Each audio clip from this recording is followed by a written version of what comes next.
Former Kano State Governor Abdullahi Ganduje is set to be arraigned on bribery charges before a Kano State High Court following an investigation by the state's anti-corruption agency. The charges stem from allegations of financial impropriety and corrupt practices leveled against the governor, or the former governor. According to reports, Ganduje is accused of accepting bribes totaling millions of naira, or we can say thousands of US dollars, from contractors working on various government projects in the state. The allegations surfaced in a series of videos, particularly those published by the Daily Nigerian. Remember that episode in 2018-2019 that purportedly showed the governor receiving cash payments in exchange for awarding lucrative contracts. That's the so-called Gandola episode you can see on your screen.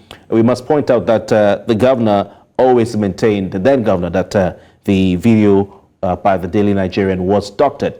The impending arraignment of the former governor has sparked, widespread, public interest and raised questions about the state of governance in the country and, of course, the state of accountability in Nigeria.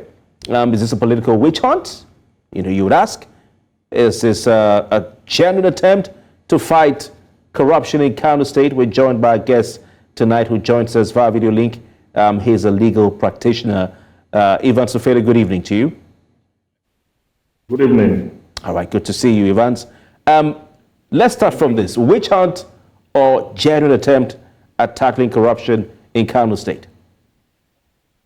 Now, this is no witch hunt. There was a video evidence to the effect that he collected feedback in dollars from contractors, and the video was all over the place. So it is in the interest of the state and interest of the fight against corruption to ensure that every criminal act, every suspect must be prosecuted. This is the only way we can change this country. If people are allowed to get away with criminal acts, or suspects are allowed to go away just like that, you are going to have a lot of problems in the future. It is within the jurisdiction of the state to so prosecute him. The offense was committed in the state. The state have jurisdiction to prosecute him. And the time does not run against the state, criminal prosecution. It is only in civil cases where, for example, defamation, if you don't bring an action within 6 years, in case of defamation, you cannot have that case litigated again. But for criminal prosecution, even after 100 years, 200 years, you can still be prosecuted. So time does not run against the state in criminal prosecution. And I think it is the right thing to do. Let the state prosecute him, his conspirators and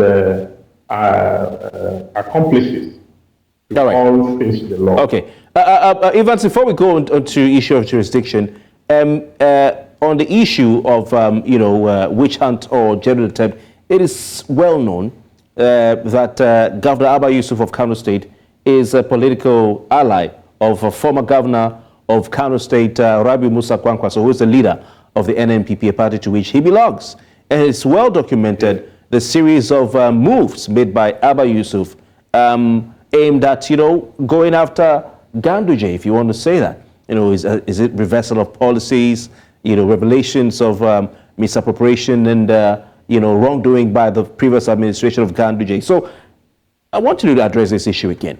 Are you sure that this is not a political game at play? I'm not saying Ganduje may or may not be guilty or he should not be tried. But the motive, what is the motive here as far as you're concerned? Well, assuming but not conceding that it's about politics and, witch hunting or whatever it is, assuming but not conceding. The truth is that the state still have to prove beyond reasonable doubt, okay? So the window of doubt is still there. The funds, he received them, he collected them, we saw it in the video. But that video is not enough. The state must go further to establish that those funds were proceeds of crime, that they came as a result of bribery, because the allegation is actually bribery around that. So I would not say that it is political witch hunting or that, but I will not also say it's not. What I would say is that upon reasonable suspicion that a person, any person, whether governor, past governor, any person, when there's a reasonable suspicion, offense has been committed, whether it has political undertone or it is just the way it is, or that you read any meaning you wish to read into it. One thing we must get clear is that the prosecution, he that alleges must prove. The fact that the state is alleging that he committed an offense does not mean the state will get to court and prove their case. They may or they may not. Okay, so definitely we all know that politicians have a lot of baggages. They have a lot of issues within themselves, and they use the available power within their control to fight back and to do all sorts. But the truth is that we are talking about $413,000 here, which is translated into 1.something billion and all that. So these funds belongs to the state, belongs to the people of Kano. Okay, so even if the state is not willing to prosecute, the people can also take an action against their former governor for that very video. All right. All right. Okay, we'll be back to ask you some more questions after this break. Please stay with us. For those of you watching at home, we'll be right back.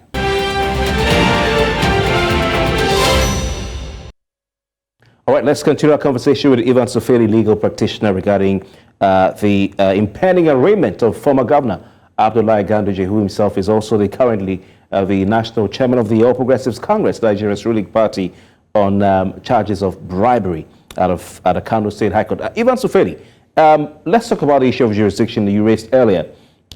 Sometime this month, or rather last month, March 2024, a federal high court sitting in Kano ruled that the Kano State Public Complaints and Anti-Corruption Commission lacks the power, to investigate the former governor. They're saying that such a crime is a federal crime that should be looked into by the EFCC and the CCB, not the Kano State government or its agencies. Well, there's a sense in which that statement may not be totally false, saying that it is economic crime. Actually, it is financial and economic crime. Okay, but when the EFCC had not undertaken or had not made any move to prosecute him, what happens? The state should make an attempt. It's not entirely true also that the state have no jurisdiction whatsoever. You understand? Because upon that issue, he could not be arrested at that time because of the fact that he has the immunity. Okay, and as such, no one could have contemplated arresting and prosecuting him, because that would have been him running against the tide, against the law. Okay, but now the state is making an attempt to do so. If there is any court order whatsoever that is saying the state cannot do so, and if that is actually confirmed, I, in my estimation, think the state can do so, because the Kano State, they have the penal code which regulates the criminal activities in the north, and the state also have their own domesticated criminal laws of Kano State. Yes, because of time, I want to draw your attention quickly to an example in Rivers State, where when Nyesom Wike assumed office as governor, he formed a panel of inquiry. I think it's a judicial panel of inquiry, if I'm not mistaken, to probe sort of a petition alleging financial misappropriation against his predecessor. When they concluded, they presented their report. That report was forwarded to the EFCC. So, would you say the Kano State government should rather follow that template, seeing that we have a standing court order from just last month, ruling that, that a judgment, let's say, that says they can't investigate or prosecute the man? That is not that ruling. That ruling should be appealed because it does not conform to the principles of law. There's the criminal laws of Kano State, okay, and the criminal law have provisions for such an offense as bribery, and the state can come under that law to make that prosecution. So if the court of first instance have ruled that they cannot do that, that should be appealed. I do not believe so. Both the EFCC and the state can actually prosecute. The EFCC, if the state do a petition to the EFCC and ask that he be investigated and prosecuted, that's one way. Another way is for the state to rely on the criminal laws of that state, wherein you have provisions as bribery and theft and all that, which is in the law. So I don't think that is right. So that judgment should be appealed. Once it is appealed, they will find grounds upon which a state can prosecute. Every state has a criminal law, and that criminal law is a domestication of the penal code in the north, and in the southern part of the country, the domestication of the criminal code. Every state has it. So that of Lagos State is there. Bribery is an offense under that law. And the Kano State also have the penal code domesticated as the criminal laws of Kano State, where bribery is also an offense. So once there's a law in a state that states that an act is an offense and prescribe the punishment thereof, that state have capacity to prosecute under that section of the law. So it should be appealed. There's no foreseeable end in law. And that is what we are taught. So the fact that there's a pending ruling or judgment that the state cannot prosecute does not mean I should agree to that. If I was the Attorney General of that state, I will appeal that and bring the criminal laws of the state of.